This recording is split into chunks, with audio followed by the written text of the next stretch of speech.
Jésù Kristi, mẹ́ta lọ́kan, ẹ̀mí mímọ́, amọ̀rẹ́ wa o, wá gbọ́rẹ́ wa.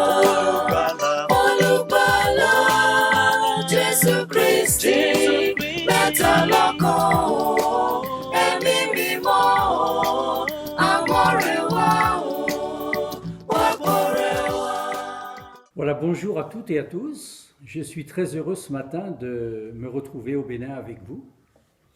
Mon seul regret, c'est que vous me voyez, alors que moi, je ne vous vois pas. Mais ce n'est pas très grave. Je suis heureux d'être au Bénin, de me retrouver au Bénin, parce que ce pays occupe dans ma vie de missionnaire des missions africaines une place très importante. J'y ai quand même vécu près de 25 ans. Et ce furent pour moi de très belles années, qui sont encore très présentes dans ma pensée, dans ma prière. Je pense souvent à vous. Et d'ailleurs, je rencontre souvent au Bénin aujourd'hui des Béninois. Et ça me fait très plaisir d'être avec eux. Certains sont même dans la paroisse où je travaille. Et puis je suis heureux de vous retrouver aussi à l'occasion de cette fête que vous célébrez, le 160e anniversaire de l'arrivée des premiers missionnaires à Ouida, le père Borguero et le père Fernandez. Alors je vais dire quelque chose quand même d'abord de ma vie missionnaire, rapidement. Je suis arrivé au Bénin en 1970. Je découvrais un pays dont j'avais souvent entendu parler, mais que je ne connaissais pas. Et celui qui m'a accueilli, c'est le père Nestor Assogba, qui était alors le recteur du séminaire de Djimé. C'est là qu'on m'a demandé de venir, d'atterrir. J'ai donc travaillé pendant 3 ans avec lui, à la formation de jeunes qui envisageaient d'être prêtres diocésains.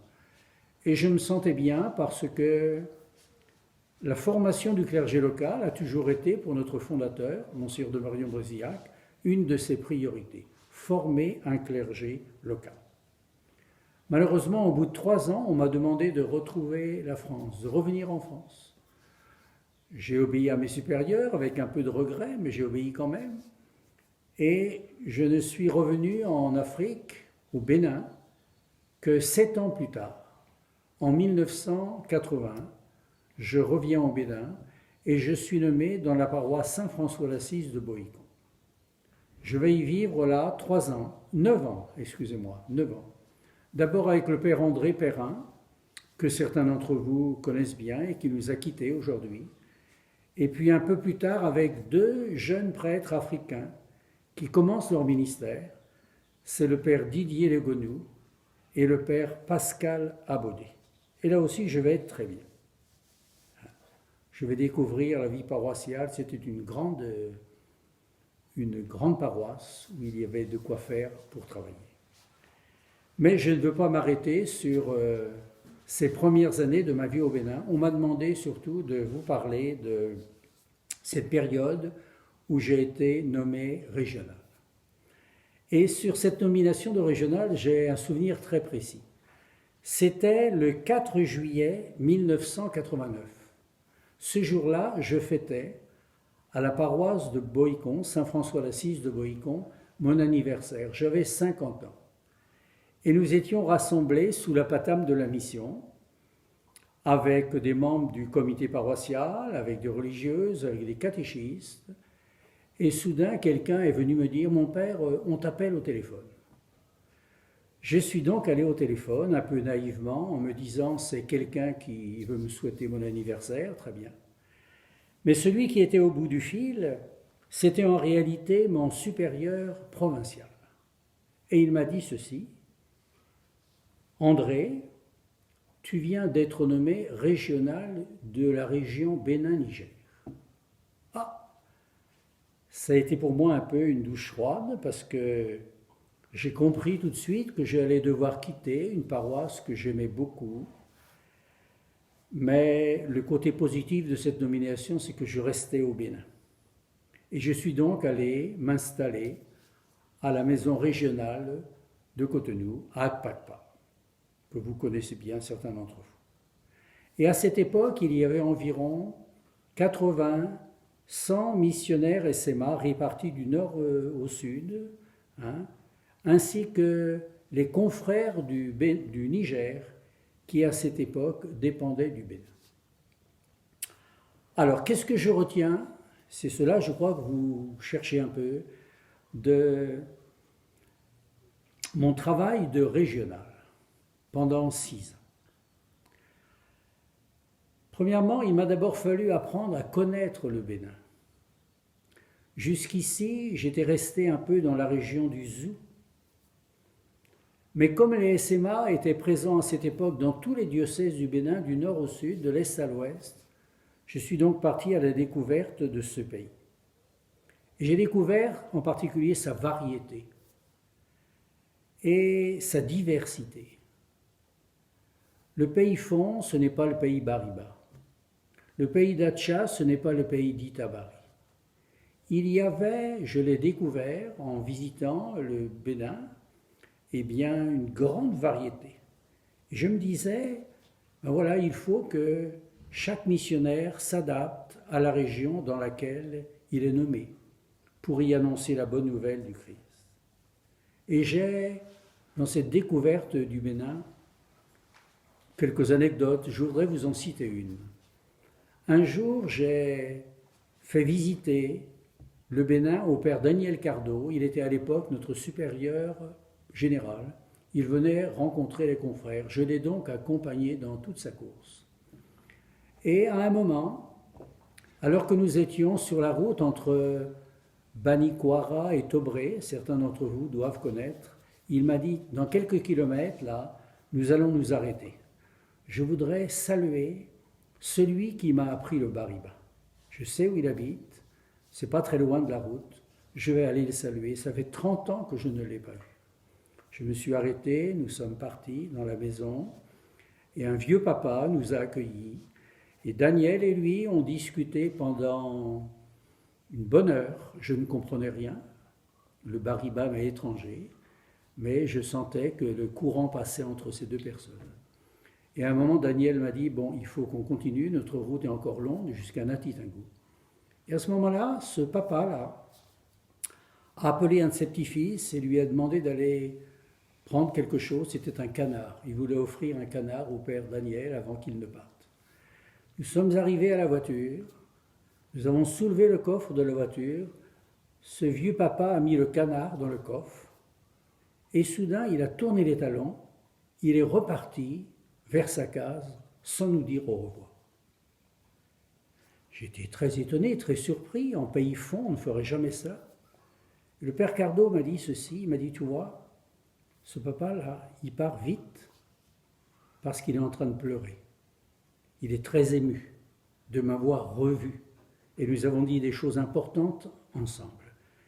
Il pleure, il ne veut pas faire voir qu'il pleure. Et donc il repart très vite. Mais n'empêche qu'il est très heureux, très content de ma visite. Ça a été une grande joie pour lui et pour moi. C'est un événement très simple, mais qui m'a montré que chaque ethnie a sa manière de réagir dans des circonstances particulières. Et comme je le disais il y a un instant, eh bien, le missionnaire, son rôle, c'est de s'adapter aux coutumes, à la mentalité, à la manière de réagir des gens vers qui il est envoyé. J'ai donc d'abord découvert le Bénin. Ça a été une grande richesse pour moi. Puis ensuite, j'ai dû apprendre à connaître mes confrères, ces confrères qui m'étaient confiés. J'étais régional, c'était pour pouvoir les écouter, les accompagner, les aider dans leur travail. Ils devaient découvrir en moi quelqu'un qui s'intéressait à leur travail missionnaire, car ils avaient besoin de se sentir soutenus.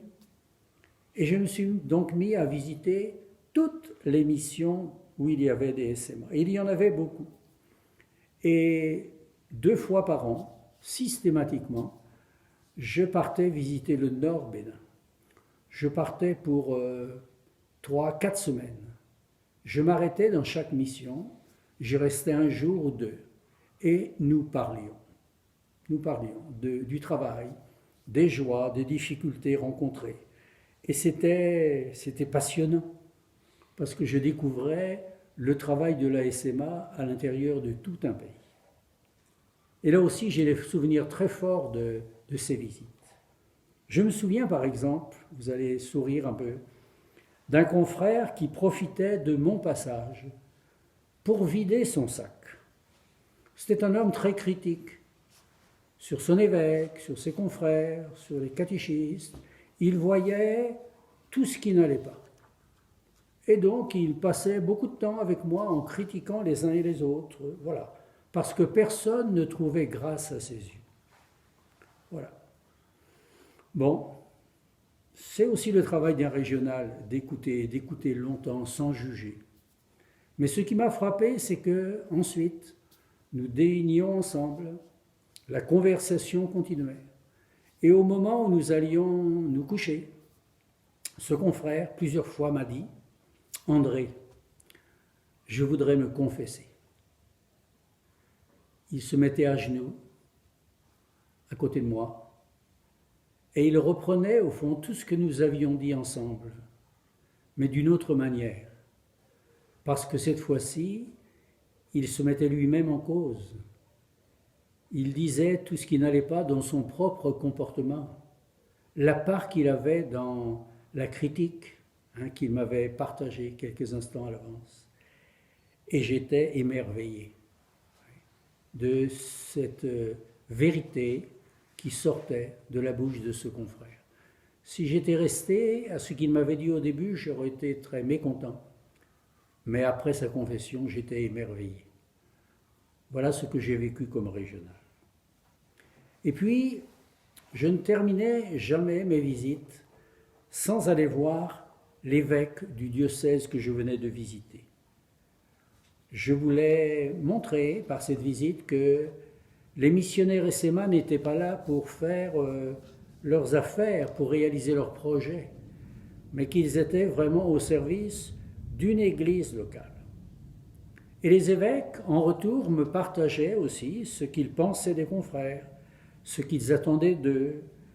Ils me parlaient de leurs projets, de leurs soucis, et je trouvais cela très intéressant. J'ai toujours été bien reçu. Ces évêques étaient des hommes, je le sentais, qui aimaient les missionnaires, qui appréciaient leur travail. Ils avaient conscience que vraiment ces missionnaires avaient tout quitté pour l'Afrique et pour l'annonce de la bonne nouvelle. Et à cette époque, donc c'était il y a 25 ans, le régional SMA était un homme important parce que nous étions très nombreux. Et à cause de cela, j'ai souvent été invité à des réunions d'évêques. Je les ai écoutés, j'ai partagé le déjeuner avec eux, et j'ai toujours admiré l'ambiance qui régnait entre eux.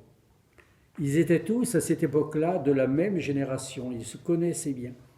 On sentait qu'une grande amitié les unissait. On ne s'ennuyait pas au cours de ces repas. C'était vraiment très agréable.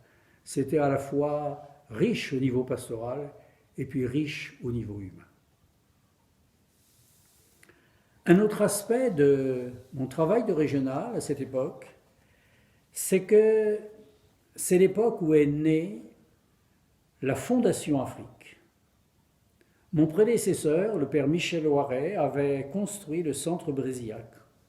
On commençait à y accueillir les premiers étudiants. Le régional n'était pas responsable de cette maison, mais j'y passais souvent pour voir les étudiants, pour voir aussi les confrères qui y travaillaient. Voilà. Et alors, un travail revenait au régional. C'était d'accueillir les étudiants pour les stages de français et également pour les moments de vacances et les moments de détente. Alors avec François Nyonresu, l'actuel évêque de Dassa-Zoumé, mais qui à l'époque était séminariste, eh bien nous avons lancé ce que l'on appelle aujourd'hui les familles d'accueil. Voulez-vous accueillir pendant quelques semaines un séminariste SMA pour l'aider à apprendre le français, pour se former un petit peu, découvrir le Bénin?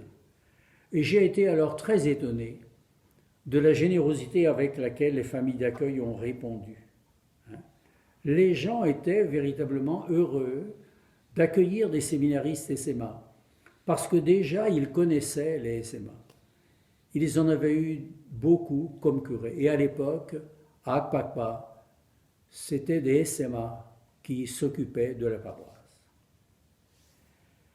Ce qui me frappe encore aujourd'hui, c'est que certaines familles, depuis 25 ans, continuent d'accueillir des séminaristes SMA et qu'elles ont lié des liens avec ceux qu'elles ont reçus et qui aujourd'hui sont prêtres et missionnaires. Et c'est de ce travail de formation, de découverte de familles d'accueil qu'est née l'amicale SMA. Il fallait pas seulement accueillir les étudiants, mais également proposer la vocation missionnaire à des jeunes du Bénin. C'était le travail de tous les confrères, mais c'était particulièrement le travail du régional. Il fallait donc accueillir des jeunes, les écouter, leur faire découvrir quelle est la vocation missionnaire, quelle est la vocation particulière des SMA, de la SMA, son style de vie, ses projets. Et de ce travail sont sortis, disons, les premiers prêtres SMA du Bénin. Donatien Djorossou, qui nous a quittés, François Nyorossou, qui est aujourd'hui évêque de Dassa, Bruno Miyigbena, qui a été responsable de cette maison de Calavi, Thomas Mivodja, François de Paul Runguet, qui est maintenant à Rome, vicaire général de la SMA. Voilà. En même temps que nous cherchions des jeunes pour qu'ils deviennent SMA, parce qu'ils avaient une vocation missionnaire, il ne fallait pas oublier le clergé local qui devait continuer de grandir. Et je me souviens par exemple avoir refusé à un jeune originaire de Candie de venir dans la SMA. Ça lui a paru un peu extraordinaire, mais je lui ai dit ceci. Il y a combien de prêtres diocésains dans ta paroisse, dans ton diocèse de Candie? À l'époque, il y en avait 2. Eh bien, je lui ai dit, tu vois, je crois que tu n'es pas appelé à devenir SMA. Parce que j'aurais l'impression, si je t'accueillais, de trahir notre fondateur, qui pensait beaucoup au clergé local. Ce que je te demande, c'est de devenir prêtre diocésain pour que le clergé local augmente dans ton diocèse.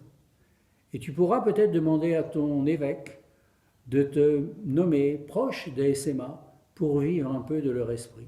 Et ce jeune ne m'a pas très bien compris au début, il a été un peu, même je dirais un peu violent à côté de moi. Mais quelques années plus tard, je l'ai retrouvé et il m'a dit merci. Merci mon père, oui, vous aviez raison.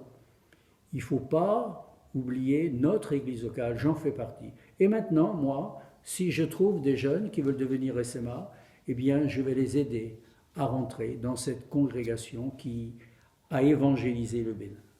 Voilà, je voudrais terminer mon partage en vous partageant justement un des défis qui fut le mien à cette époque.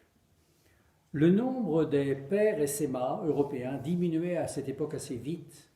Les jeunes Africains que vous êtes n'étaient pas encore là. Alors la question qui se posait à nous était celle-ci. Comment rester missionnaire? Comment ne pas perdre notre identité missionnaire, notre charisme, comme on dit aujourd'hui, dans une église qui se développait rapidement avec la création de nombreuses paroisses et le développement du clergé local. Il fallait donc redéfinir quelles étaient nos priorités et proposer cela au diocèse. Et c'est donc à cette époque, en réponse à ce défi, que nous avons choisi, pour rester fidèles à notre vocation missionnaire, de quitter nos implantations traditionnelles dans le sud Bénin, où le clergé local devenait important, pour nous investir davantage dans les diocèses du Nord, c'est-à-dire là où l'on avait besoin de missionnaires, là où la bonne nouvelle de Jésus n'avait pas encore été entendue et où elle devait être entendue et annoncée. Et c'est pour cela que nous sommes aujourd'hui très investis, par exemple, dans le diocèse de Ndali. Et j'ai entendu avec plaisir que récemment, on a créé une paroisse à Segbana, au nord est du diocèse de Condy, et je trouve cela très bien. Ça participe du même esprit. Voilà, ce défi dont je parle, me semble-t-il, est encore aujourd'hui celui de la province du Bénin. Il demeurera toujours parce qu'il nous faut rester missionnaires pour que la bonne nouvelle soit annoncée partout où Jésus n'est pas encore connu. C'est cela notre vocation. Voilà, je termine et je voudrais saluer tous ceux qui sont là, les formateurs du Centre Brésillac, les étudiants de cette année, les amis du Centre Brésillac. Nous sommes tous missionnaires attelés à la même tâche. C'est cela l'Église. Que le Christ ressuscité nous accompagne sur les chemins de la mission. Et je vous souhaite un très bon anniversaire en souvenir du Père Borghero et du Père Fernandez, avec qui tout a commencé. Merci beaucoup. Olubala, Jesu Christi, Better Loco.